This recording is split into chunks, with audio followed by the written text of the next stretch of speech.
സ്തോഭജനകമായിട്ടുള്ള സ്ഫോടനാത്മകമായിട്ടുള്ള വിവരങ്ങളാണ് SITയുടെ അന്വേഷണത്തിൽ കണ്ടുപിടിച്ചതായിട്ട് അവർ ആ കസ്റ്റഡി അപേക്ഷയിൽ പറഞ്ഞിരിക്കുന്നത്. നമ്മൾ ഇതുവരെ ദ്വാരപാലക ശില്പങ്ങളെക്കുറിച്ചും നമ്മൾ പീഠങ്ങളെക്കുറിച്ചും കട്ടളപ്പാളിയെക്കുറിച്ചും വാതിലിനെക്കുറിച്ചുമൊക്കെയാണ് കേട്ടിരിക്കുന്നതെങ്കിൽ അതിനപ്പുറത്തേക്ക് ശ്രീകോവിലിൻ്റെ വാതിൽക്കട്ടിലയിൽ ഘടിപ്പിച്ചിരിക്കുന്ന ദശാവതാരങ്ങൾ ആലേഖനം ചെയ്തിരിക്കുന്ന ചെമ്പുവാളി, രാശിചിഹ്നങ്ങൾ ആലേഖനം ചെയ്തിരിക്കുന്ന ചെമ്പുവാളി, 4 വശം, ഇത് 4 സൈഡുകൾ, ആ 4 സൈഡുകളിൽ നിന്നുള്ള ചെമ്പുവാളികൾ ഉൾപ്പെടെ കൊണ്ടുപോയിരിക്കുകയാണ്. പച്ച മലയാളത്തിൽ പറഞ്ഞാൽ ശബരിമലയിൽ നടന്നത് കൊള്ളയല്ല, പച്ച മലയാളത്തിൽ പെരും കൊള്ളയാണ് എന്നാണ് നമ്മൾ മനസ്സിലാക്കുന്നത്. നമസ്കാരം. ശബരിമല സ്വർണ്ണക്കൊള്ള പുറത്തു വന്നതിന് ശേഷം 8ഓളം അറസ്റ്റുകളാണ് ഇതുവരെ നടന്നിട്ടുള്ളത്. ഒന്നാം പ്രതിയായ ഉണ്ണികൃഷ്ണൻ പോറ്റിയുടെയും പങ്കജ് ഭണ്ഡാരിയുടെയും ഗോവർദ്ധൻ്റെയും കസ്റ്റഡി ആവശ്യപ്പെട്ടുകൊണ്ട് SIT ഇന്ന് കോടതിയെ സമീപിച്ചിട്ടുണ്ട്. ഇതിനെക്കുറിച്ചുള്ള വിശദമായിട്ടുള്ള വിവരങ്ങളൊക്കെ പുറത്തു വന്നിട്ടുണ്ട്. ഇതിനകം തന്നെ കടകംപള്ളി സുരേന്ദ്രൻ്റെ മൊഴിയെടുത്തിട്ടുണ്ട്. അതോടൊപ്പം തന്നെ കോൺഗ്രസ് നേതാക്കളുടെ പേരൊക്കെ ഉയർന്നു കേൾക്കുന്നുണ്ട്. പക്ഷേ ഇന്ന് വന്നിരിക്കുന്ന നിർണായകമായിട്ടുള്ള ഒരു വെളിപ്പെടുത്തൽ നമ്മൾ കരുതിയിരുന്നതിനേക്കാളും വളരെ വളരെ ഭീകരമാണ്. ശബരിമലയിൽ നടന്ന സ്വർണ്ണക്കൊള്ള എന്നുള്ളതിനെക്കുറിച്ചാണ്. അപ്പോൾ താങ്കൾ ആദ്യം മുതൽ തന്നെ ഈ വിഷയത്തെ വളരെ സമഗ്രമായി അപഗ്രഥിച്ച് കൈകാര്യം ചെയ്യുന്ന ഒരാളാണ്. അതുകൊണ്ട് തന്നെ നമ്മളൊക്കെ താങ്കളും പ്രതീക്ഷിച്ചിരുന്നു ഇതുപോലെയുള്ള ഒരു ഇത്ര ആഴത്തിലുള്ള ഒരു കൊള്ളയാണ് ശബരിമലയിൽ നടന്നതെന്ന് താങ്കളും പ്രതീക്ഷിച്ചിരുന്നു? അല്ല, അങ്ങനെ ഒരു സാധ്യത മുന്നിൽ കണ്ടുകൊണ്ടാണ് ഞാൻ ഈ വിഷയത്തിൽ വീഡിയോ ചെയ്യാൻ ആരംഭിച്ചത്. നമ്മൾ ഓർക്കേണ്ടത് സെപ്റ്റംബറിലോ മറ്റാണ് ബഹുമാനപ്പെട്ട ഹൈക്കോടതിയുടെ ദേവസ്വം ബെഞ്ച് ഈ വിഷയം ആദ്യമായി അവരുടെ ശ്രദ്ധയിലേക്ക് വരുന്നത്. ആ ശ്രദ്ധയിലേക്ക് വരുന്നതെന്ന് വെച്ച് കഴിഞ്ഞാൽ അവിടെ എന്തോ ദ്വാരപാലക ശില്പങ്ങൾ ഇതുപോലെ സന്നിധാനത്തിന് പുറത്തേക്ക് സ്വർണം പൂശുന്നതിനുകൊണ്ട് കൊണ്ടുപോയി, അത് അനുവാദമില്ലാതെ ഹൈക്കോടതിയുടെ അനുമതി ഇല്ലാതെയാണ് കൊണ്ടുപോയതെന്ന് പറഞ്ഞുകൊണ്ട് ദേവസ്വം കമ്മീഷണർ ദേവസ്വം ബെഞ്ചിന് അറിയിച്ച ആ സംഭവമാണ് യഥാർത്ഥത്തിൽ ഈ വിഷയത്തിലേക്ക് വെളിച്ചം വീശാൻ വേണ്ടി ഹൈക്കോടതിക്ക് ഈ വിഷയത്തിൽ ഇടപെടാനുള്ള അവസരമൊരുക്കിയത്. അങ്ങനെ സ്വമേധയാ ഹൈക്കോടതി കേസെടുക്കുക. സ്വമേധയാ കേസെടുത്ത് ആദ്യം ഹൈക്കോടതി ദേവസ്വം വിജിലൻസിനോട് ഇതിനെക്കുറിച്ച് വിശദമായി അന്വേഷിക്കാൻ വേണ്ടി എടുക്കും. ആ അന്വേഷണ റിപ്പോർട്ടിൽ ആണ് യഥാർത്ഥത്തിൽ ആദ്യമായി ഈ കൊള്ളയുടെ, അന്നൊരു പെരുംകൊള്ളയായിട്ട് അത് ഡെവലപ്പ് ചെയ്തില്ലായിരുന്നെങ്കിലും ഈ കൊള്ളയുടെ കൃത്യമായിട്ടുള്ള സൂചനകൾ ആ ദേവസ്വം വിജിലൻസിൻ്റെ റിപ്പോർട്ടിലാണ് വന്നത്. അത് വന്നതിനെ തുടർന്നിട്ടാണ് പിന്നെ ഹൈക്കോടതി പടിപടിയായി ഘട്ടം ഘട്ടമായി ഇതിലുള്ള ഗൗരവാവസ്ഥ മനസ്സിലാക്കി ഇതിനകത്ത് ഇടപെട്ടു. സ്പെഷ്യൽ ഇൻവെസ്റ്റിഗേഷൻ ടീമിനെ വെച്ചു. അത് നമ്മൾ കണ്ടു. അതിനുശേഷം അറസ്റ്റുകളുടെ ഒരു പരമ്പര ഉണ്ടായി. ഉണ്ണികൃഷ്ണൻ പോറ്റി ആദ്യം തന്നെ അറസ്റ്റ് ചെയ്തു. അതിനുശേഷം ഉദ്യോഗസ്ഥന്മാരെ അറസ്റ്റ് ചെയ്തിട്ട് അത് പിന്നെ N വാസുവിലും A പത്മകുമാറിലും വരെ എത്തി നിന്നു. അതിനെ തുടർന്ന് കഴിഞ്ഞ ദിവസങ്ങളിൽ മുൻ ദേവസ്വം മന്ത്രിയായിരുന്ന കടകംപള്ളി സുരേന്ദ്രനെയും ദേവസ്വം ബോർഡിൻ്റെ പ്രസിഡൻ്റായിരുന്ന PS പ്രശാന്തിനെയും ചോദ്യം ചെയ്ത ഒരു ഘട്ടത്തിലേക്ക് അത് എത്തി. ഇതിനിടയിലാണ് ഈ സ്വർണം പൂശാൻ വേണ്ടി ഉണ്ണികൃഷ്ണൻ പോറ്റി കൊണ്ടുപോയ സ്മാർട്ട് ക്രിയേഷൻസിലേക്കും അതുപോലെ തന്നെ ഈ സ്വർണം പൂശുന്ന ഈ ഒരു നടപടിക്രമത്തിൽ ഇടപെട്ടതായി പിന്നീട് പുറത്തെറിഞ്ഞ കർണാടകയിലെ ബെല്ലാരിയിലെ റോത്താം ജ്വല്ലറി ഉടമ ഗോവർദ്ധൻ എന്ന് പറഞ്ഞിട്ടുള്ള അവർ രണ്ടുപേരിലേക്കും ശ്രദ്ധ തിരിയുകയും ഹൈക്കോടതിയിലൊക്കെ ശക്തമായിട്ടുള്ള ഇടപെടലിൻ്റെ തുടർന്നായിരിക്കാം ഒരുപക്ഷെ ഏതാനും ദിവസങ്ങൾക്ക് മുമ്പ് ഈ പങ്കജ് ഭണ്ഡാരിയെയും ഈ ഗോവർദ്ധനെയും അറസ്റ്റ് ചെയ്ത് അവരെ ഒരു ഘട്ടം ചോദ്യം ചെയ്തു. അവരിപ്പോഴും കസ്റ്റഡിയിലാണ്. അപ്പോൾ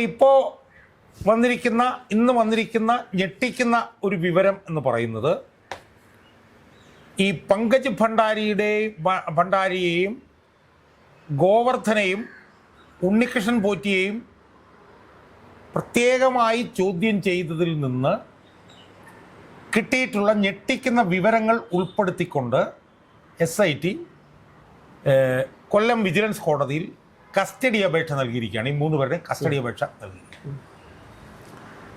ആ കസ്റ്റഡി അപേക്ഷയിൽ സ്ഫോടനാത്മകമായിട്ടുള്ള വിവരങ്ങളാണ് SITയുടെ അന്വേഷണത്തിൽ കണ്ടുപിടിച്ചതായിട്ട് അവർ ആ കസ്റ്റഡി അപേക്ഷയിൽ പറഞ്ഞിരിക്കുന്നത്. അതിൻ്റെ ഏതാണ്ട് 6 പേജുള്ള ഒരു റിപ്പോർട്ടാണ് ഇന്ത്യയിൽ ഇരിക്കുന്നത്.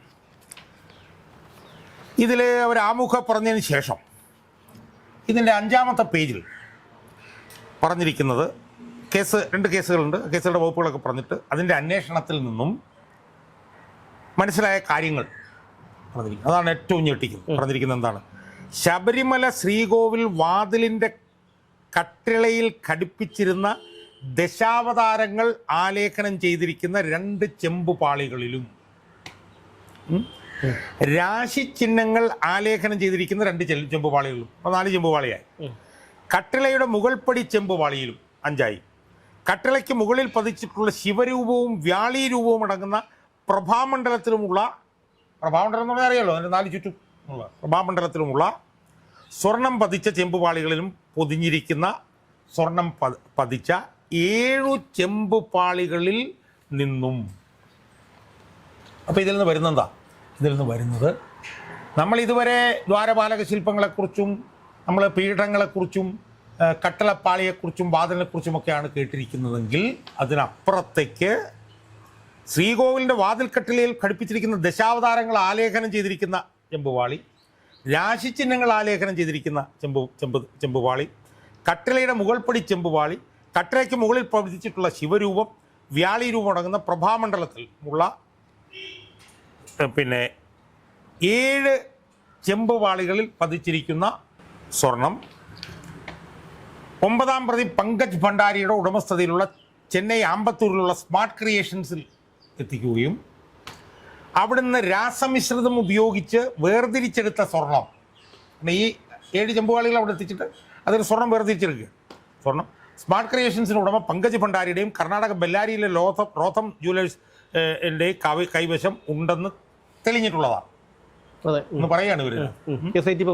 അപ്പോൾ SITയുടെ ഈ റിപ്പോർട്ടിലാണ് ഞാൻ നേരത്തെ പറഞ്ഞ ഈ ദ്വാരപാലക ശില്പത്തിനും പീഠത്തിനും കട്ടിളപ്പാളിക്കും വാതിലിനും മുകളിലായി 7 ചെമ്പുപാളികളിൽ പൊതിഞ്ഞ 7 ചെമ്പുപാളികൾ കൊണ്ടുപോയി ഈ സ്മാർട്ട് ക്രിയേഷൻസിൽ ചെന്ന് അത് വേർതിരിച്ചെടുത്ത് അതിൻ്റെ ആ സ്വർണ്ണ അത് ഗോവർദ്ധൻ്റെ കൈവശമുണ്ട് എന്ന് തെളിഞ്ഞിട്ടുണ്ട്. മനസ്സിലായി? അപ്പോൾ ഇതിൽ നമ്മൾ മനസ്സിലാക്കേണ്ട ഒരു കാര്യം എന്താ? ഇതിൽ നമ്മൾ മനസ്സിലാക്കേണ്ടത് യഥാർത്ഥത്തിൽ നടന്നിരിക്കുന്നത് കൊള്ളയല്ല, പെരുംകൊള്ളയാണ് എന്നാണ്. അപ്പോൾ പ്രഭാമണ്ഡലം എന്ന് പറഞ്ഞ് ഞാൻ അന്വേഷിച്ചപ്പോൾ മനസ്സിലായെന്ന് വെച്ചാൽ ഈ ശ്രീകോവിലിൻ്റെ 4 ഭാഗം, 4 വശം, ഇത് 4 സൈഡുകൾ, ആ 4 സൈഡുകളിൽ നിന്നുള്ള ചെമ്പുപാളികൾ ഉൾപ്പെടെ കൊണ്ടുപോയിരിക്കുകയാണ്. അപ്പം നമ്മൾ ഇതിനു മുമ്പ് നമ്മൾ എന്താ കേട്ടത്? ഇതിനു മുമ്പ് നമ്മൾ ദ്വാരപാലക ശില്പങ്ങളും പീഠങ്ങളും കട്ടിളപ്പാളിയും വാതിലുമാണ് കേട്ടതെങ്കിൽ ഇപ്പം ശ്രീകോവിലിൻ്റെ 4 വശങ്ങളിൽ നിന്നുള്ളത് ഉൾപ്പെടെ 7 പാളികൾ കൊണ്ടുപോയിരിക്കും. അപ്പം അത് ഗോവർദ്ധൻ്റെയിൽ വേർതിരിച്ചെടുത്ത സ്വർണം ഗോവർദ്ധൻ്റെയിലും പങ്കജ് ഭണ്ഡാരിയിലും ഉണ്ടെന്ന് തെളിഞ്ഞിട്ടുള്ളതാണ്. അതാണ് 5-ാമത്തെ. ഇനി 6-ാമത്തെ ഖണ്ഡികയിൽ ഇതിൽ പങ്കജ് ഭണ്ഡാരിയെ ചോദ്യം ചെയ്തതിൽ ഉള്ള കാര്യമാണ് പറയുന്നത്. അതിൽ പറയുന്നത് പങ്കജ് ഭണ്ഡാരിയെ ചോദ്യം ചെയ്തതിൽ 1-ാം പ്രതി ഉണ്ണികൃഷ്ണൻ പോറ്റി മുഖാന്തരം സ്വർണം പൂശുന്നതിന് വേണ്ടി ചെന്നൈയിലെ സ്മാർട്ട് ക്രിയേഷൻസിൽ എത്തിച്ച ശബരിമല ശ്രീകോവിലിൻ്റെ വാതിൽ കട്ടിളപ്പള്ളിയിൽ ഘടിപ്പിച്ചിരുന്ന ദശാവതാരങ്ങൾ ആലേഖനം ചെയ്തിരിക്കുന്ന സ്വർണം പതിച്ച ഇത്രയും ഈ 7 ചെമ്പുപാളികൾ ശബരിമല ശ്രീകോവിലിലെ ദ്വാരപാലക ശില്പപാളികളിലും അത് കൂടാതെ പില്ലർ പ്ലേറ്റുകളിലും പതിച്ചിരിക്കുന്ന സ്വർണവും ചെന്നൈ ആമ്പത്തൂരിലുള്ള സ്മാർട്ട് ക്രിയേഷൻസിൽ എത്തിച്ച് രാസമിശ്രിതം ഉപയോഗിച്ച് വേർതിരിച്ചിട്ടുണ്ടെന്നും പ്രസ്തുത പാളികളിൽ നിന്നും വേർതിരിച്ചെടുത്ത സ്വർണത്തിൽ നിന്നും സ്വർണം വേർതിരിക്കുന്നതിനും അതിനുശേഷം ഈ ചെമ്പുപാളികളിൽ സ്വർണം പൂശുന്നതിനും 9-ാം പ്രതി പങ്കജ് ഭണ്ഡാരി പണിക്കൂലിയായി സ്വർണം എടുത്തിട്ടുണ്ടെന്നും ഇതിൽ നിന്ന് കൊണ്ടുപോയതിൽ നിന്ന് പണിക്കൂലിയായിട്ട് സ്വർണം എടുത്തിട്ടുണ്ടെന്നും ആ എടുത്ത സ്വർണത്തിന് തുല്യമായ 109 ഗ്രാം സ്വർണം പങ്കജ് ഭണ്ഡാരി ഹാജരാക്കി തന്നത് മഹസറായിട്ട് എടുത്തിട്ടുണ്ട് എന്ന് പറയും. ഈ 109 ഏകദേശം 13 പവനോളം അത്രേ വരുന്നുള്ളൂ. അത് മഹസറിൽ എടുത്ത കാര്യം. അതിനുശേഷം റോത്താം ജ്വല്ലറിയുടെ അയാളുടെ കാര്യം പറയും. അയാളും ഇതെല്ലാം ഈ രാശി ചിഹ്നങ്ങളും കട്ടിളയ്ക്കുമുള്ളതെല്ലാം പില്ലർ പ്ലേറ്റ് ഉണ്ടാകുന്ന സ്വർണം സ്മാർട്ട് ക്രിയേഷൻസിൽ വെച്ച് രാസമിശ്രിതം ഉപയോഗിച്ച് വേർതിരിച്ചെടുത്തതിൽ നിന്നും 1-ാം പ്രതി ഉണ്ണികൃഷ്ണൻ പോറ്റിയും പങ്കജ് ഭണ്ഡാരിയും ചേർന്ന് കൂട്ടായി എടുത്ത തീരുമാനത്തിന് പ്രകാരം പങ്കജ് ഭണ്ഡാരിയിൽ നിന്നും കൽപേഷ് എന്നയാൾ മുഖേന്തരം ലഭിച്ച സ്വർണത്തിന് തുല്യമായ പകരം സ്വർണമാണെന്ന് പറഞ്ഞ് അവിടെ മുകളിലൊരു 150 ഗ്രാമിൻ്റെ കാര്യമാണ്. ഇവിടെ ഈ പകരം സ്വർണ്ണമാണെന്ന് പറഞ്ഞ് ഗോവർദ്ധൻ ഹാജരാക്കി തന്ന 474.9 ഗ്രാം സ്വർണവും മഹസർ പ്രകാരം എടുത്തിട്ടുണ്ട്, തിരിച്ചെടുത്തിട്ടുണ്ട്. മഹസർ പ്രകാരം എടുത്തിട്ടുണ്ട്. അപ്പം പങ്കജ് ഭണ്ഡാരി കൊടുത്ത 150 ഗ്രാം സ്വർണം, ഈ ഗോവർദ്ധൻ ഇവരെല്ലാം കൂടെ ചേർന്ന് കൽപേഷ് വഴി എത്തിച്ചിട്ടുള്ള പിന്നെ 474 സ്വർണം. ഇവരൊക്കെ ഇത് ഞാനിപ്പോൾ ആലോചിക്കുന്നത്, ഇവരൊക്കെ ഈ കേസിന്റെ തുടക്കത്തിൽ ഇവരൊക്കെ എത്ര നിഷ്കളങ്കരായിട്ടാണ് മൊഴി നൽകിയത്. ഇവരെ ഒരു എന്താണ്, നമുക്ക് പോലും ഇവരോടൊരു നിരപരാധികളാണ് അല്ലോ, അങ്ങനെ ഒരു തോന്നൽ നമുക്ക് ഉണ്ടായി. അല്ല, ഈ ഗോവർദ്ധൻ്റെ തന്നെ ജാമ്യാപേക്ഷയിൽ ഗോവർദ്ധൻ പറയുന്നത് ഗോവർദ്ധന് വലിയ തുക കയ്യിൽ നിന്ന് ചെലവായി എന്നാണ് ഗോവർദ്ധൻ പറയുന്നത്.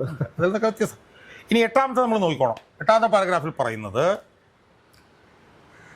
തുടർന്ന് നടത്തിയ അന്വേഷണത്തിൽ പങ്കജ് ഭണ്ഡാരി ഹാജരാക്കി നൽകിയ 109 ഗ്രാം സ്വർണവും ഗോവർദ്ധൻ ഹാജരാക്കിയ 474.9 ഗ്രാം സ്വർണവും കൂടിയുള്ള അതായത് 500 ഗ്രാം 500 ചിലവാനം ഗ്രാമുണ്ട് ആണല്ലോ.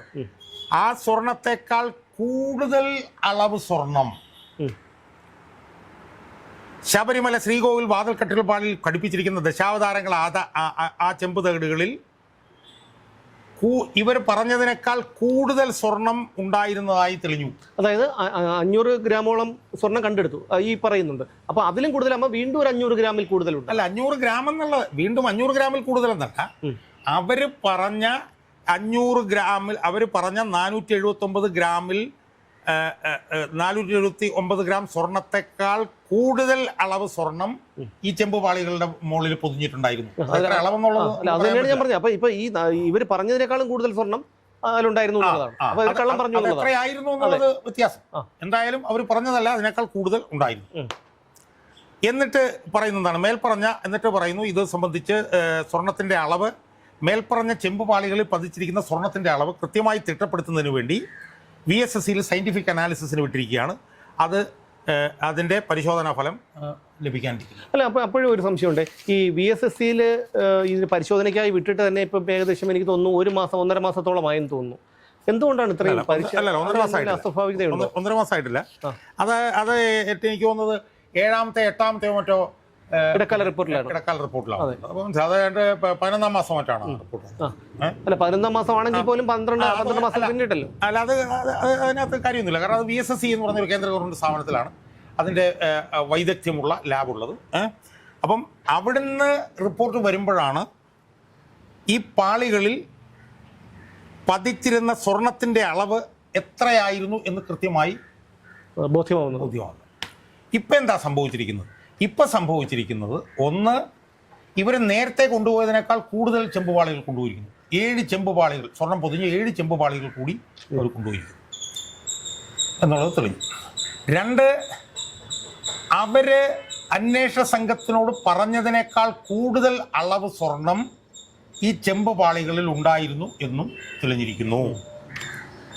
ആ സ്വർണത്തിൻ്റെ അളവ് എത്രയായിരുന്നു എന്ന് കൃത്യമായി വെളിപ്പെടും. എങ്ങനെ? VSSCയുടെ ഫലം വന്നു. മനസ്സിലായോ? അപ്പം എന്നിട്ട് പിന്നെ അവർ 10ാമത്തെ പാരഗ്രാഫിൽ ഇവർ നടത്തിയിട്ടുള്ള ഗൂഢാലോചന, അതിൽ വാസു, സുധീഷ് കുമാർ, പത്മകുമാർ ഇവരെല്ലാം കൂടെ ചേർന്നിട്ടുള്ള ഗൂഢാലോചന, ഗോവർദ്ധൻ ഇവരെല്ലാം കൂടെ ചേർന്നിട്ടുള്ള ഗൂഢാലോചന. അതുകൊണ്ട് അവരെ ജുഡീഷ്യൽ കസ്റ്റഡിയിൽ പാർപ്പിച്ചു വരികയാണ്. അതുകൊണ്ട് അവരെ കൂടുതൽ ജുഡീഷ്യൽ കസ്റ്റഡിയിൽ വേണം എന്ന് പറഞ്ഞിട്ടുള്ള ഗൂഢാലോചനയിലേക്ക് പോവുക. അപ്പോൾ ഇതിൽ നമ്മൾ മനസ്സിലാക്കേണ്ട ഒരു കാര്യം എന്താ? ഇതിൽ നമ്മൾ മനസ്സിലാക്കേണ്ട ഒരു കാര്യം എന്ന് പറയുന്നത്, പച്ച മലയാളത്തിൽ പറഞ്ഞാൽ ശബരിമലയിൽ നടന്നത് കൊള്ളയല്ല, പച്ച മലയാളത്തിൽ പെരും കൊള്ളയാണ് എന്നാണ് നമ്മൾ മനസ്സിലാക്കുന്നത്. നമ്മൾ നേരത്തെ നമ്മൾ പറഞ്ഞല്ലോ, ദ്വാരപാലക ശില്പം, പീഠം, കട്ടളപ്പാളി, വാതിൽ, ഇതാണ് പറഞ്ഞിരുന്നെങ്കിൽ അതിനപ്പുറത്ത് ഇതിൻ്റെ പ്രഭാമണ്ഡലം ഉൾപ്പെടെ ഉള്ള സ്ഥലങ്ങളിലെ 7 സ്വർണം പൂശിയ ചെമ്പുപാളികൾ കൂടി കൊണ്ടുപോയിരിക്കും. മനസ്സിലായില്ലേ? ആ കൊണ്ടുപോയതിനകത്ത് ഉള്ള സ്വർണത്തിൻ്റെ അളവ് എത്ര എന്നുള്ളത് ഈ വിദഗ്ധ റിപ്പോർട്ടിലൂടെ പുറത്തു വരും. അപ്പോൾ വലിയൊരു പെരുംകൊള്ള ഇതിൽ നടന്നിരിക്കുന്നു. അല്ല, ഇതെല്ലാം വെച്ച് കണക്ക് കൂട്ടി നോക്കുമ്പോൾ ഈ മൂലവിഗ്രഹം പോലും അടിച്ചു മാറ്റിക്കൊണ്ട് പോയെന്നുള്ള കാര്യത്തിൽ ഒരു സംശയം നിലനിൽക്കുന്നുണ്ട്. അത് ഞാൻ പറഞ്ഞില്ലേ, ഇപ്പം അതൊക്കെ പുറത്തു വരാനുള്ള സാധ്യതയുണ്ട്. കാരണം എന്താ, ഇപ്പം ഇത് തന്നെ അന്വേഷണത്തിൽ വെളിവായത് എങ്ങനെയാണ്? ഇത് തന്നെ വെളിവായത് ഈ പങ്കജ് ഭണ്ഡാരിയെയും ഈ ഗോവർദ്ധനെയും ഉണ്ണികൃഷ്ണൻ പോറ്റിയെയും കൂടെ ഒരുമിച്ച് ചോദ്യം ചെയ്തപ്പോഴാണ് ഇതിന്റെ കാര്യങ്ങളൊക്കെ തെളിഞ്ഞു വന്നത്. വെളിപ്പെടുത്തി. മനസ്സിലായി. സ്വാഭാവികമായും അന്വേഷണത്തിന്റെ അടുത്ത ഘട്ടത്തിൽ ഇതിനേക്കാൾ കൂടുതൽ കാര്യങ്ങൾ പുറത്തു വരാനുള്ള സാധ്യത അതിനകത്ത് കിടപ്പുണ്ട്. അപ്പോൾ നമ്മൾ മനസ്സിലാക്കേണ്ട കാര്യം എന്ന് പറഞ്ഞു കഴിഞ്ഞാൽ വലിയൊരു കൊള്ള ഇതിന്റെ ഭാഗമായി ശബരിമലയിൽ നടന്നിരിക്കുന്നത്.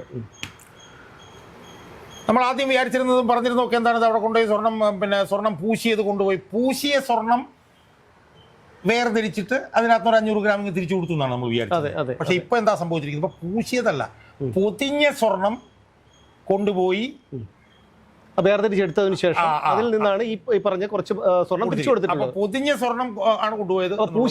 പൂശിയതിൽ നിന്ന് മാത്രം ഈ 500 ഗ്രാമോളം ആകുമ്പോൾ പൊതിഞ്ഞത് എത്രത്തോളം വരുമെന്ന് നമുക്ക് ഊഹിക്കാം. ഈ രണ്ടാമത്തെ പ്രശ്നം എന്ന് പറയുന്നത്, ഈ VSSന്റെ ഞാൻ അന്വേഷിച്ചപ്പോൾ എനിക്ക് മനസ്സിലാക്കാൻ കഴിഞ്ഞത്, VSSന്റെ റിസൾട്ട് വരുമ്പോൾ ഒരു നിർണായക കാര്യവും കൂടി വെളിച്ചത്ത് വരും എന്നാണ് ഞാൻ മനസ്സിലാക്കുന്നത്. അതെന്താണെന്ന് ചോദിച്ചാൽ, കൊണ്ടുപോയ സ്വർണമാണോ തിരിച്ചു കൊണ്ടുവന്നത് എന്നുള്ള വിവരവും കൂടി ഇതിനകത്തൂടെ പുറത്തു വരും. ഇതിന്റെ കാലപ്പഴക്കം ഉൾപ്പെടെയുള്ള കാര്യങ്ങൾ. ആ വിവരം പുറത്തു വരുമ്പോൾ കൊണ്ടുപോയതല്ല തിരിച്ചു കൊണ്ടുവന്നതെങ്കിൽ അത് വലിയ ഒരു ഇടിവെട്ട് സംഭവമായിട്ട് ആയിരിക്കും മാറുക. അല്ല, സ്വാഭാവികമായിട്ടും ഇത് ഈ കേസിന്റെ ആദ്യഘട്ടത്തിൽ ഇത് ഇത്രയും തിരിച്ചേൽപ്പിച്ചാൽ ഒരു പക്ഷേ ഈ കേസിൽ നിന്ന് ഊരിപ്പോരാമെന്നുള്ളൊരു ധാരണ ഉള്ളത് കൊണ്ട് അവരുടെ കയ്യിൽ നിന്നുള്ള ഒരു സ്വർണം കൊടുത്തായിക്കൂടെ? അല്ല, അത് തന്നെയാണല്ലോ കാരണം എന്ന് വെച്ച് കഴിഞ്ഞാൽ ഈ സ്വർണം വേർതിരിച്ചെടുത്ത സ്വർണം ഒരിക്കലും അവർ ലോക്കർ സൂക്ഷിക്കില്ല. അത് ക്രയവിക്രയം അതവര് സ്വർണ്ണം കട്ടിയാക്കി എന്നൊക്കെയാണ് അവർ പറഞ്ഞത്. അപ്പോൾ അതിനകത്ത് കാര്യമില്ല. അതായത് ഇപ്പോൾ മനസ്സിലാക്കിയിരിക്കുന്നത് എന്ന് പറഞ്ഞു കഴിഞ്ഞാൽ, ഇതുവരെ നമ്മൾ വിചാരിച്ചതിന് അപ്പുറത്തുള്ളൊരു വലിയ മാഗ്നിറ്റ്യൂഡുള്ളൊരു സംഭവമാണിത് എന്നുള്ളത് ഇതിനകത്ത് തെളിഞ്ഞിരിക്കും. ഇനി അടുത്ത ഘട്ടത്തിൽ റിസൾട്ടും കൂടെ വന്നു കഴിയുമ്പോൾ കൊണ്ടുപോയ സ്വർണ്ണമല്ല തിരിച്ചു കൊണ്ടുവന്നതെങ്കിൽ ഒരു സംശയവും വേണ്ട, അവിടെയാണ് ശ്രീമാൻ രമേശ് ചെന്നിത്തല പറഞ്ഞ ഘടകം വരാൻ പോകുന്നത്. കൊണ്ടുപോയ സ്വർണ്ണമല്ല തിരിച്ചു കൊണ്ടുവന്നതെങ്കിൽ കൊണ്ടുപോയ സ്വർണം അന്താരാഷ്ട്ര മാർക്കറ്റിൽ മോഹവിലയ്ക്ക് പോയിട്ടുണ്ട് എന്ന് നമുക്ക് തീർച്ചയായും അനുമാനിക്കാൻ പറ്റും. അപ്പോൾ ഒന്നാമത്തെ പോയിന്റ് എന്ന് പറയുന്നത്, ഇതൊരു വലിയ തലത്തിലേക്ക്, ഇതൊരു വലിയ പെരുങ്കൊള്ളയുടെ ഭാഗത്തേക്ക് ഇത് മാറിയിരിക്കുന്നു. ഇങ്ങനെ മാറിക്കൊണ്ടിരിക്കുന്ന ഈ സംഭവത്തിൽ നിന്ന് ഇടയ്ക്കാണെന്ന് പറഞ്ഞോട്ടെ, ഈ മാറിക്കൊണ്ടിരിക്കുന്ന ഈ സംഭവത്തിൽ നിന്ന് ശ്രദ്ധ തിരിക്കാൻ വേണ്ടിയിട്ടാണ് ഈ അടൂർ പ്രകാശ് മുതൽ സോണിയാഗാന്ധി വരെയുള്ള ആളുകളെ ഉണ്ണികൃഷ്ണൻ പോയി കണ്ടു എന്നൊക്കെ പറഞ്ഞിട്ടുള്ള നിലയിലേക്ക് ചർച്ച. അല്ല, സ്വാഭാവികമായിട്ടും ഇന്ന് അടൂർ പ്രകാശിന്റെ ഒരു വാദം അദ്ദേഹം പറയുന്നത് ശരിയാണെന്ന് തന്നെ നമുക്ക് അനുമാനിക്കേണ്ടി വരും. കാരണം മുഖ്യമന്ത്രിയുടെ പൊളിറ്റിക്കൽ സെക്രട്ടറി P. ശശി ഇടപെട്ടാണ് തന്നെ ഈ കേസിൽ പെടുത്തിയതെന്നും തന്നെ ചോദ്യം ചെയ്യാൻ പോകുന്നു എന്ന തരത്തിലുള്ള കിംവദന്തികൾ ഇളക്കി വിട്ടത് എന്നുമൊക്കെയാണ് അടൂർ പ്രകാശ് പറയുന്നത്. അദ്ദേഹം ഈ കടകംപള്ളി സുരേന്ദ്രനോ പ്രശാന്തോ ഒന്നും പറയാത്ത മറ്റൊരു കാര്യം അദ്ദേഹം അടിവരയിട്ട് പറയുന്നു. ഏത് സമയത്താണെങ്കിലും ചോദ്യം ചെയ്യാൻ വരുമ്പോൾ അദ്ദേഹം മാധ്യമപ്രവർത്തകരെ അറിയിക്കാം എന്നുള്ള കാര്യങ്ങളൊക്കെ അദ്ദേഹം പറയുന്നുള്ളൂ. ഇനിയിപ്പോൾ അങ്ങനെയാണെങ്കിൽ പോലും ഈ സംഭവങ്ങളെല്ലാം നടന്നിരിക്കുന്നത് ഈ 2016 ശേഷം പിണറായി വിജയന്റെ ഭരണകാലത്താണ്. അപ്പോൾ ഇതിനകത്ത് നമ്മൾ മനസ്സിലാക്കേണ്ട കാര്യം, ഇപ്പം സോണിയാഗാന്ധിയെ പോയി ഒന്നിലധികം തവണ കണ്ടു. ആരാണ് സോണിയാഗാന്ധി? സോണിയാഗാന്ധി വെറും ഒരു MP മാത്രമാണ്. സോണിയാഗാന്ധി എന്ന് പറയുന്നതിന് അവർക്ക് ഇപ്പം മോഡി സർക്കാരിൻ്റെ ആരെങ്കിലും പോയി ഉണ്ണികൃഷ്ണൻ പോയി കണ്ടിരുന്നു എന്ന് പറഞ്ഞാൽ നമുക്ക് മനസ്സിലാക്കാം. ഒരു അധികാരവും കയ്യിലില്ലാത്ത, കേന്ദ്രത്തിലും അധികാരം കയ്യിലില്ല, സംസ്ഥാനത്തും അധികാരം കയ്യിലില്ലാതെ ഒരു MP മാത്രമായി തുടരുന്ന സോണിയാഗാന്ധിയെ ഇയാൾ അടിക്കടി പോയി കണ്ടു എന്ന് പറയുന്നതിനകത്ത് എന്ത് കാര്യമാണുള്ളത്? ഇനി ഞാൻ ചോദിക്കട്ടെ, ഇനി സോണിയാഗാന്ധി രാഹുൽ ഗാന്ധി ആയിരുന്നെങ്കിൽ കുറച്ചുകൂടെ അതിനൊരു പ്രതിപക്ഷ നേതാവായിരുന്നു ഒരു വില കിട്ടിയത്. സോണിയാഗാന്ധിയെ പോയി കണ്ടു എന്ന് പറഞ്ഞാൽ അധികാരമില്ല. അപ്പം ഇത് തങ്ങളിലേക്ക് അടുത്തുകൊണ്ടിരിക്കുകയാണ് എന്നുള്ള വലിയ ആശങ്ക ഈ ഭരണ നേതൃത്വത്തെ ബാധിച്ചുകൊണ്ടിരിക്കും. അപ്പം നമ്മളിന്ന് ആലോചിച്ച് നോക്കൂ. അപ്പം ഇന്ന് മനസ്സിലാക്കിയത്, ഈ ഉണ്ണികൃഷ്ണൻ പോറ്റി പിണറായി വിജയന് ഈ മറ്റേ പോലീസ് ആംബുലൻസിൻ്റെ താക്കോൽ കൈമാറുന്ന സമയത്ത് ഉണ്ണികൃഷ്ണൻ പോറ്റിക്കെതിരെ തിരുവനന്തപുരം ജില്ലയിൽ തന്നെ ഒന്നിലധികം ക്രിമിനൽ കേസുകൾ ഉണ്ടായിരുന്നു എന്നാണ് ഞാൻ മനസ്സിലാക്കുന്നത്. അങ്ങനെ ഉള്ളപ്പോഴാണ് അയാൾ വന്നിട്ട് ഇത് കൈമാറുന്നത്. അല്ല, ഈ മാധ്യമങ്ങളൊന്നും ഈ ഒരു വിഷയം പല സ്ഥലങ്ങളിലൊക്കെ വന്നിട്ടുണ്ട്, പക്ഷെ അത് ശ്രദ്ധിക്കപ്പെട്ടിട്ടില്ല എന്നുള്ളതേ ഉള്ളൂ. കാരണം പിണറായിക്കെതിരായിട്ട് ആയണമെന്നുള്ളതുകൊണ്ടാണ് ശ്രദ്ധിക്കപ്പെടാത്തത്. ഈ യോഗത്തിൽ P. ശശി വന്ന് പങ്കെടുത്തിരുന്നു, മനസ്സിലായി. അപ്പം സ്വാഭാവികമായും വലിയ വെളിപ്പെടുത്തലുകൾ വരുന്നു. കൊള്ളയിൽ നിന്ന് പെരുങ്കൊള്ളയിലേക്ക് ഇത് മാറുന്നു. ഇത് തങ്ങളിലേക്ക് അടുക്കുമോ എന്നുള്ള സംശയം വരുമ്പോൾ അതെങ്ങനെയെങ്കിലും ഡൈവേർട്ട് ചെയ്ത് കൊണ്ടുപോകാൻ വേണ്ടിയിട്ട് ഒരു ശ്രമം നടത്തുക. അത് ഉണ്ണികൃഷ്ണൻ പോറ്റിയെ ഉപയോഗിച്ചതുമാകാം. കാരണം ഉണ്ണികൃഷ്ണൻ പോറ്റി അല്ല, ഉണ്ണികൃഷ്ണൻ പോറ്റിയെ കൊണ്ട് ചിലപ്പം പറയിച്ചതായിക്കൂടെ, അങ്ങനെയാണ് ഇതേപോലെ ആണല്ലോ. കാരണം ചൈൽഡ് റിമാൻഡിൽ കിടക്കില്ലേ, അതിലൂടെ നീ ഇത് പറഞ്ഞില്ലെങ്കിൽ പ്രശ്നമാണെന്ന് പറഞ്ഞിട്ട് ആളെ വരട്ടിക്കൊണ്ട് ചെയ്യിപ്പിച്ച. പക്ഷെ അതൊക്കെ ഈ പറഞ്ഞ പോലെ ഈ കരിങ്കല്ലിൽ മഴ കൊണ്ട് ഇടിക്കുന്നത് പോലെ വരുള്ളൂ. കരിങ്കല്ലിൽ നമ്മളൊരു മഴ കൊണ്ട് അടിച്ചു കഴിഞ്ഞാൽ അത് നമ്മുടെ നെറ്റിയിലേക്ക് വന്ന് കൊള്ളുക എന്ന് പറഞ്ഞതുപോലെ വരും എന്നുള്ളതല്ലാതെ അതിനകത്ത് വേറെ കാര്യം. ഇനി നമ്മൾ അടുത്തായിട്ട് ചർച്ച ചെയ്യേണ്ട ഒരു പ്രധാനപ്പെട്ട വിഷയം ഇതൊരു കൊള്ളയല്ല, ഇതൊരു വലിയ പെരുങ്കൊള്ളയാണ് എന്നും ഈ പെരുങ്കൊള്ളയുടെ ഗൂഢാലോചനയിൽ ഉദ്യോഗസ്ഥന്മാർ മുതൽ വാസു മുതൽ പത്മകുമാർ വരെയുള്ളവർ എല്ലാവരും ഈ ഗൂഢാലോചനയിൽ പങ്കാളിയാണ് എന്നും ഈ റിമാൻഡ് റിപ്പോർട്ടിൽ തന്നെ പറയുന്നു. അതായത് ഉദ്യോഗസ്ഥന്മാർ വാസു, പത്മകുമാർ, ഗോവർദ്ധൻ, പങ്കജ് ഭണ്ഡാരി, ഉണ്ണികൃഷ്ണൻ പോറ്റി ഗൂഢാലോചന. അപ്പം ഇത് ഇത്രയും ആയിരിക്കുന്ന സാഹചര്യത്തിൽ നമുക്ക് സംശയലേശമന്യേ പറയാവുന്ന ഒരു കാര്യം എന്ന് പറയുന്നത്, ഇനി ഒരു കാരണവശാലും കടകംപള്ളി സുരേന്ദ്രന് ഇതിൽ നിന്ന് രക്ഷപ്പെടാൻ ഒരിക്കലും കഴിയില്ല. അദ്ദേഹം ഇന്നലെ പല ചർച്ചകളും അദ്ദേഹം അറസ്റ്റ് ചെയ്യപ്പെടുന്ന രീതിയിലൊക്കെ ആയിരുന്നു. കാരണം അനുമാനിക്കേണ്ടതും അങ്ങനെ തന്നെയാണ്. പക്ഷേ അദ്ദേഹം ഇന്നലെ വൈകുന്നേരത്തോടു കൂടി ഒരു ഫേസ്ബുക്ക് കുറിപ്പിലൂടെ തന്റെ ഭാഗം വിശദീകരിച്ചിട്ടുണ്ട്. താങ്കളുടെ ശ്രദ്ധയിൽപ്പെട്ട് കാണുമെന്ന് ഞാൻ കരുതുന്നു. അതിലെ നമ്മൾ മനസ്സിലാക്കേണ്ട കാര്യം ഞാനത് നോക്കി. അത് വളരെ ഒരു വൃഥാശ്രമവും പിന്നെ വളരെ അസംബന്ധമാണെന്ന് എനിക്ക് മനസ്സിലായി. കാരണം എന്താ വെച്ചാൽ അതിലയാൾ പറയുന്നത് എന്താണെന്നറിയോ, അതിലയാൾ പറയുന്നത് അയാളുടെ അറിവോടുകൂടിയാണ് ഇത് ചെയ്തത് എന്ന് പറഞ്ഞിട്ട് ആ പത്രം അങ്ങനെ എഴുതി, ഈ പത്രം ഇങ്ങനെ എഴുതി, ആ മാധ്യമം അങ്ങനെ എഴുതി, ഈ മാധ്യമം ഇങ്ങനെ എഴുതി, ഇങ്ങനെ 3-4 കാര്യങ്ങളാണ് അയാൾ പറയുന്നത്. എന്നിട്ട് അതെല്ലാം തെളിയിക്കാൻ പറ്റുമോ എന്നയാൾ ചോദിക്കും. എന്ന് പറഞ്ഞാൽ അതിൻ്റെ അർത്ഥം എന്താണ്? അയാൾ തന്നെ ചില ചോദ്യങ്ങൾ ചോദിച്ചിട്ട് അയാൾ തന്നെ തെളിയിക്കാൻ പറയാം. അതെ, യഥാർത്ഥത്തിൽ ആ ഒരു ഫേസ്ബുക്ക് പോസ്റ്റോട് കൂടി അയാളുടെ ഇൻവോൾവ്മെൻറ്റ് ഇതിനകത്ത് 100% തെളിയിക്കപ്പെട്ടു എന്നാണ് ഞാൻ പറയുന്നത്. അതിൻ്റെ കാരണം എന്താ? അയാൾ യഥാർത്ഥത്തിൽ പറയേണ്ടിയിരുന്നത് എന്താ? എനിക്കിതിനകത്ത് യാതൊരു പങ്കുമില്ല, ഞാൻ ഉണ്ണികൃഷ്ണൻ പോറ്റിയായിട്ട് എനിക്കൊരു ഇടപാടുമില്ല, ഉണ്ണികൃഷ്ണൻ പോറ്റിയെ ഞാൻ ഇന്ന സ്ഥലങ്ങളിൽ വെച്ചാണ് കണ്ടത്, അത് ഇന്ന ആവശ്യത്തിന് വേണ്ടിയായിരുന്നു, എൻ്റെ യാത്രാരേഖകളോ എൻ്റെ സാമ്പത്തിക ഇടപാട് സംബന്ധിച്ചിട്ടുള്ള രേഖകളോ എൻ്റെ ഫോൺ സംഭാഷണങ്ങളോ ഇതുപോലുള്ള കാര്യങ്ങൾ എന്തും നിങ്ങൾ പരിശോധിച്ചോളൂ.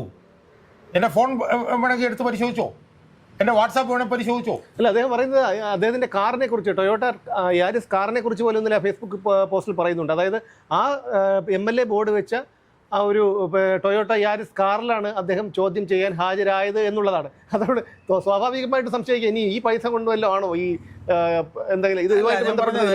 അല്ല, അങ്ങനെ ഒരു സംശയം. കാരണം ഈ കാറിനെ പറ്റി എടുത്ത് പറയേണ്ട യാതൊരു കാര്യമില്ലായിരുന്നു. അല്ല, അയാൾ പറഞ്ഞത് ഞാൻ വായിച്ചെടുത്തോളം അയാൾ പറയുന്നത്, ഞാൻ എൻ്റെ ഇന്ന മോഡൽ കാറിൽ MLA എന്നുള്ള നിലയിൽ ഞാൻ ഉപയോഗിക്കുന്ന കാറിൽ ക്രൈം ബ്രാഞ്ചിൻ്റെ ഓഫീസിൽ ചെന്ന് മൊഴി കൊടുത്തിട്ട് പോവുകയാണ് ചെയ്തത് എന്ന് പറഞ്ഞാൽ എല്ലാം സുതാര്യമാണ് എന്ന് സ്ഥാപിക്കാൻ വേണ്ടിയിട്ടുള്ളൊരു ശ്രമമാണ് അയാൾ അതിനകത്ത്. അല്ല, അവിടെയും ഒരു പ്രശ്നമുണ്ടല്ലോ. കാരണം മറ്റ് പ്രതികളെല്ലാം മൊഴിയെടുത്തതും ചോദ്യം ചെയ്തതും. ഞാൻ പറഞ്ഞ പോയിന്റ് അതാണ്. ഞാൻ പറഞ്ഞു വെച്ചാൽ അയാൾ വളരെ സുതാര്യമായിട്ടാണ് നടന്നത് എന്ന് തെളിയിക്കാൻ വേണ്ടിയിട്ടാണ് അയാൾ അത് പറയുന്നത്. പക്ഷേ അയാൾ എങ്ങനെ ചെന്നു ഇതൊന്നും ജനങ്ങളെ സംബന്ധിച്ചിടത്തോളം പ്രശ്നമല്ല.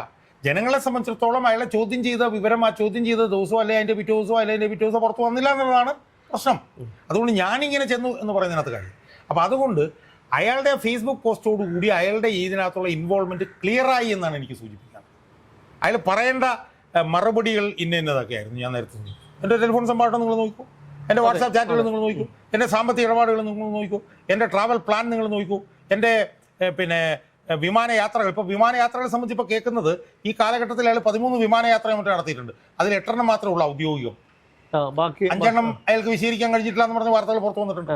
അതുപോലെ തന്നെ ബാംഗ്ലൂരിലെ ഒരു മുന്തിയ ഹോട്ടലിൽ വെച്ചിട്ട് ഇയാൾ പലതവണ ഉണ്ണികൃഷ്ണൻ പോറ്റിയെ കണ്ടു എന്നുള്ള വിവരങ്ങൾ പുറത്തു വന്നു. അപ്പോൾ അതുകൊണ്ട് നമ്മൾ ഈ ചർച്ച കൂടുതൽ ദീർഘിപ്പിക്കേണ്ട ആവശ്യമുണ്ടെന്ന് എനിക്ക് തോന്നുന്നു. അതായത് നമ്മൾ ഈ ഘട്ടത്തിൽ നമുക്ക് മനസ്സിലാവേണ്ട ഒരു കാര്യം എന്ന് പറയുന്നത്, ഇത്രയും വലിയൊരു പെരുങ്കൊള്ള, ഇത്രയും സങ്കീർണമായിട്ടുള്ള ഒരു കൊള്ള ശബരിമലയിൽ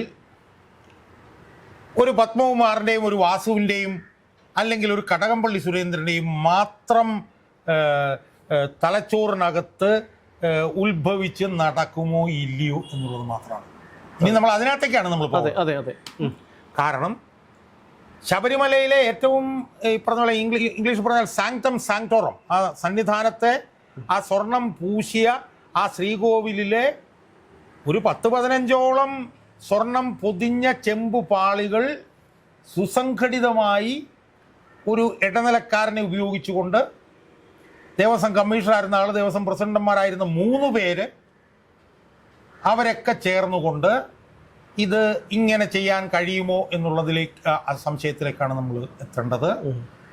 ഇവിടെ യഥാർത്ഥത്തിൽ ഈ പെരുങ്കൊള്ളയുടെ ഈ ഘട്ടത്തിൽ നമ്മൾ എത്തിച്ചേരേണ്ട ഒരു നിഗമനം എന്ന് പറയുന്നത് ഇത് പിന്നെ കടകംപള്ളി സുരേന്ദ്രനും താഴോട്ടുള്ളവരും കൂടി ചേർന്ന് നടത്തിയതാണ് എന്ന് ഒരു കാരണവശാലും നമുക്ക് നിരീക്ഷിക്കാൻ കഴിയില്ല എന്നതാണ്. കാരണം എന്താ, ഇപ്പം നമ്മളൊന്ന് ആലോചിച്ച് നോക്കൂ.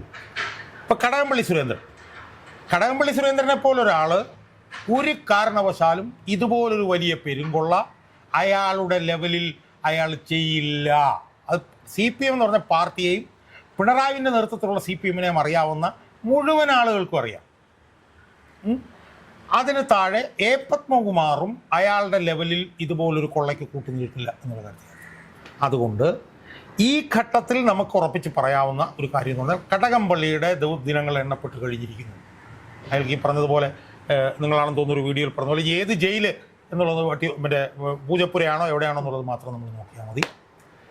ഇതുവരെ വന്ന വെളിപ്പെടുത്തലിൻ്റെ ഒരു തീവ്രത പരിശോധിക്കുമ്പോൾ ഒരുപക്ഷെ അടുത്ത വെളിപ്പെടുത്തലിൽ ഇതിൽ പങ്കാളിത്തമുള്ളതായി വരാൻ സാധ്യതയുള്ളയാൾ കാരണഭൂതനായിരിക്കും എന്ന് നമ്മൾ നിരീക്ഷിച്ചാലും അതിൽ വലിയ തെറ്റ് പറയാൻ കഴിയില്ല എന്നാണ് എനിക്ക് അത് സംബന്ധിച്ച് ഇപ്പം വന്നിരിക്കുന്ന ഈ വെളിപ്പെടുത്തലുകളുടെ പശ്ചാത്തലത്തിൽ പറയാൻ. ഇല്ല, തീർച്ചയായിട്ടും ഇത്രയും വലിയൊരു പെരുങ്കൊള്ള നടക്കുമ്പോൾ അത് സംസ്ഥാനം ഭരിക്കുന്ന മുഖ്യമന്ത്രി, ആഭ്യന്തരമന്ത്രി അറിയാതെ, അതും ഇതുപോലെ ഒരു കേഡർ പാർട്ടിയിൽ ഒരു ഇല അനങ്ങിയാൽ പോലും അത് അദ്ദേഹം അറിയുമെന്നിരിക്കെ അദ്ദേഹം ഇത്രയും വലിയൊരു പെരുങ്കൊള്ള, അതൊരു ദിവസം കൊണ്ട് നടന്നതല്ല, മാസങ്ങളായും വർഷങ്ങളായും നടന്നൊരു പെരുങ്കൊള്ള പിണറായി വിജയൻ അറിഞ്ഞില്ല എന്ന് പറഞ്ഞാൽ ഒരിക്കലും ഒരു ചെറിയൊരു കുട്ടി പോലും അത് വിശ്വസിക്കില്ല എന്നുള്ള കാര്യം ഉറപ്പാണ്.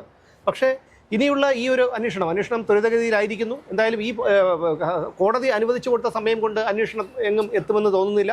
അതുകൊണ്ട് തന്നെ ചെറിയൊരു കാര്യം കൂടെ പറഞ്ഞുണ്ടാവും. അതായത് ഈ അന്വേഷണം സംബന്ധിച്ച് ഒരുപാട് വിമർശനങ്ങൾ നമ്മൾ ഉയർത്തിയിട്ടുണ്ട്. ഈ അന്വേഷണം സംബന്ധിച്ച് ഇപ്പോഴും നമ്മൾ വിമർശനങ്ങൾ ഉയർത്തുന്നുണ്ട്. കാരണം PS പ്രസാദിനെ എന്നെ അറസ്റ്റ് ചെയ്യേണ്ടതായിരുന്നു, അറസ്റ്റ് ചെയ്തില്ല. പിന്നെ കടകംപള്ളി സുരേന്ദ്രനെ വളരെ ഗോപ്യമായി രഹസ്യമായും അയാളെ ചോദ്യം ചെയ്തു. വിജയകുമാറിനെ അറസ്റ്റ് ചെയ്തിട്ടും KP ശങ്കരദാസിനെ, ഹരിശങ്കറിന്റെ അച്ഛനായിട്ടുള്ള KP ശങ്കരദാസിനെ അറസ്റ്റ് ചെയ്യുന്നില്ല. ശ്രീജിത്തിനെ ചോദ്യം ചെയ്യുന്നില്ല. അതുപോലെ തന്നെ ഒരു ഫോട്ടോഗ്രാഫറുണ്ട്, അയാളെ ചോദ്യം ചെയ്യുന്നില്ല. അപ്പോൾ ഇതുപോലെ ഒരുപാട് വീഴ്ചകൾ ഇപ്പോഴും പ്രത്യേക അന്വേഷണ സംഘത്തിന് ഉണ്ടായിക്കൊണ്ടിരിക്കുന്നുണ്ട് എന്ന് നമ്മൾ പറയുമ്പോഴും അവർ ഇപ്പം നടത്തിയിട്ടുള്ള ഇത് പോസിറ്റീവായിട്ടുള്ളൊരു പുരോഗതിയാണ് എന്ന് തന്നെ നമ്മൾ വിലയിരുത്തേണ്ടി വരും. എന്തായാലും അടുത്ത ആഴ്ച ഈ വിഷയം സംബന്ധിച്ച് നിർണായകമായിട്ടുള്ള ആഴ്ചയായിരിക്കും എന്നാണ് എനിക്ക് സൂചിപ്പിക്കാനുള്ളത്. കാരണം പ്രത്യേക അന്വേഷണ സംഘത്തിൽ കൊടുത്തിരിക്കുന്ന രണ്ടാമത്തെ അന്വേഷണ കാലാവധി ഏതാണ്ട് ജനുവരി 5-ാം തീയതി ബഹുമാനപ്പെട്ട ഹൈക്കോടതിയുടെ ദേവസ്വം ബെഞ്ച് ഈ റിപ്പോർട്ട് കൂടി പിന്നെ പരിഗണിച്ചുകൊണ്ട് ഈ കേസ് അന്ന് പരിഗണിക്കും. ഈ റിപ്പോർട്ടിലുള്ള വിശദാംശങ്ങൾ കൂടി ഉൾപ്പെടുത്തിക്കൊണ്ട് സുപ്രധാനമായിട്ടുള്ള ഒരു വിധിന്യായം ദേവസ്വം ബെഞ്ചിൽ നിന്ന് നമുക്ക് ജനുവരി 5-ാം തീയതി നമുക്ക് പ്രതീക്ഷിക്കാം.